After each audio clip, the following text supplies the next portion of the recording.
নমস্কার বন্ধুরা, আজ আবার চলে এসেছি ছোট্ট একটা ব্লগ নিয়ে, একটা রান্নার ব্লগ নিয়ে এসেছি। তো সকালবেলায় চলে এসেছি ছাদে। ভিডিওটা শুরু থেকে লাস্ট অবধি একটু দেখবেন, একটু লম্বা হতে পারে, তার লাস্ট অবধি দেখবেন। সকালবেলায় যে ডাল ভিজিয়ে দিয়েছিলাম, মুসুর ডাল ভিজিয়ে দিয়ে পেস্ট করে নিলাম, কাঁচা লঙ্কা আর আদা দিয়ে পেস্ট করে নিয়ে, মানে পুরো পিষে নিই, একটু আস্তে মানে দরদরা ভাব আছে। তাতে আবার লবণ, হলুদ আর শুকনো লঙ্কার পাউডার মিশিয়ে নিলাম। মিশিয়ে নিয়ে এবার ভালো করে মাখিয়ে, তারপর যে লাউ পাতা এনেছি, লাউ পাতায় ভালো করে ধুয়ে জল শুকিয়ে নিয়েছি। শুকিয়ে নিয়ে তারপরে একটার উপর একটা দিয়ে এইভাবে ডালটা মাখাতে হবে পাতায়। আপনারা যেমন মোটা বানাতে চান সেইভাবে পাতাগুলো একটার উপর একটা ভাঁজ দিতে হবে।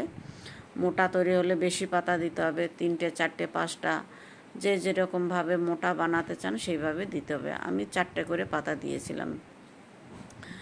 তো এই যে একটা একটা করে এইভাবে সব দিয়ে আমি ভালো করে রোল করে নেব। ডাল পুরোটা মাখিয়ে নিচ্ছি, 4টে 5টা, আপনাদের যেমন মোটা লাগবে সেরকমভাবে। এইবার আমি 2 সাইড অল্প অল্প মুড়ে নেব। অল্প অল্প 2 সাইড মুড়ে নিয়ে এবার রোল বানাবো। একদম আরামে হয়ে যাচ্ছে বন্ধুরা, কোনো ঝঞ্ঝাট নেই, কিছু না, সুন্দরভাবে মুড়ে যাচ্ছে। আপনারা চাইলে না কুমড়ো পাতা পেলে কুমড়ো পাতা, আমার কাছে কুমড়ো পাতা ছিল না, তার জন্য আমি লাউ পাতায় করছি। তবে লাউ পাতাটাও খুব টেস্ট হয়, একবার হলেও বানিয়ে খেয়ে দেখবেন।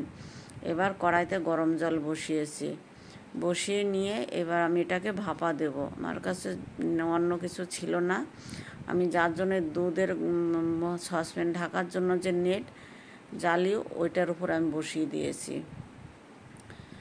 দিয়ে আমি এবার ঢাকা দিয়ে ভাপা দিয়ে নেব। সুন্দরভাবে ভাপা হয়ে যাবে। এটা ভাপা হতে হতে আমি এবার একটা মশলা তৈরি করব। আদা রসুন আর জিরে দিয়ে, এই যে আদা রসুন জিরে দিয়ে একটা মশলা তৈরি করে নেব। অল্প একটু মশলা দিয়ে করে নিলাম, একদম হালকা পাতলা ঝোল করব। এদিকে মশলাটা হয়ে যাওয়ার পরে এটাও ভাপা হয়ে গেছে, এক এক করে নামিয়ে নিলাম। আমার 3টে তৈরি হয়েছে বন্ধুরা। এটা ভাজা খেতে যে কি ভালো লাগবে, একবারও হলেও আপনারা বানিয়ে খেয়ে দেখবেন, এত সুন্দর লাগে। এবার আমি পিস করে কেটে নেব, পাতলা পাতলা পিস করব, বেশি মোটা করব না, পাতলা পাতলা করে পিস করব, মিডিয়াম সাইজ। এই যে দেখুন, আঙুলের মতো, আঙুল যতটা মোটা ততটাই মোটা করেছি, কত সুন্দর লাগছে ডিজাইনটা। এবার তেল গরম হয়ে গেছে, এক এক করে আমি এটাকে ভেজে নেব, সুন্দরভাবে কড়কড়া করে ভেজে নেব। আপনারা এইভাবে ভেজে শুধু সবজি না রান্না করে, তরকারি রান্না না করে, এইভাবে ভাজাটাও খেতে খুবই ভালো লাগে। চায়ের সঙ্গে, ভাতে, গরম ভাতে, ডাল ভাতের সঙ্গে খেতে খুব সুন্দর টেস্ট লাগে, এত ভালো লাগে বলার মতো না। এইবার এক এক করে এভাবে ভেজে নেব। ভালো লাগলে একটু লাইক শেয়ার কমেন্ট করে দেবেন বন্ধুরা। ফলো করতে ভুলবেন না, অবশ্যই একটু ফলো করুন, শেয়ার করুন একটু বেশি বেশি বন্ধুরা। আর ভুল ত্রুটি হলে একটু বলে দেবেন যে কোথায় ভুল হলো, কোথায় ঠিক হলো। হয়ে গেছে, বিলকুল একদম কড়কড়া করে ভেজে নিয়েছি আমি, দেখুন সুন্দরভাবে ভেজে নিয়েছি।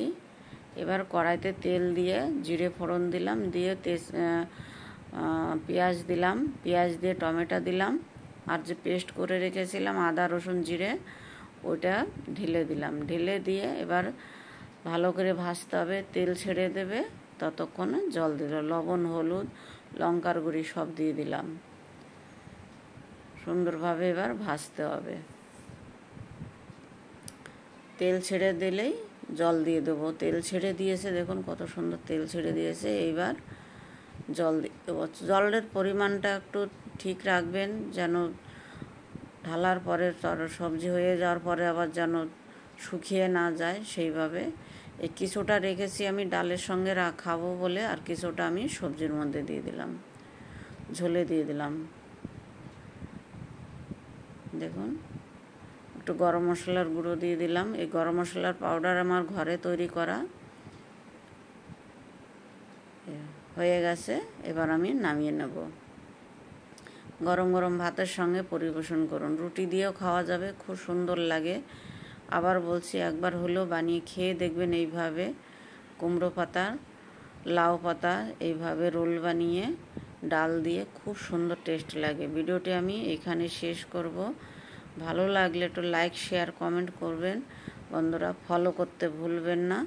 নমস্কার, ভিডিওটি আমি এখানে শেষ করছি।